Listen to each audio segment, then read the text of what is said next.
myself Shnath Patil from class 6B, and here are my team members Sankalp from 8B, Aradhya from 7B and Kriti from 8A.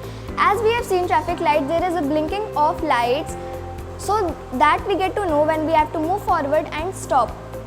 So let us understand the work behind the blinking of traffic lights through this project. Let's understand the components used in this project.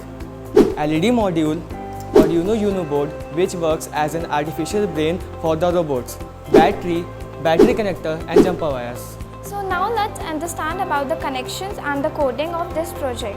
We have connected the LED module with the 4, 6 and 9 pin of the Arduino Uno board. We have written the coding of the LED blinking in the Arduino software and uploaded this coding in this Arduino board. So now by this our connections for this project and coding has been completed. Now let's test our project by connecting the battery to the Arduino board.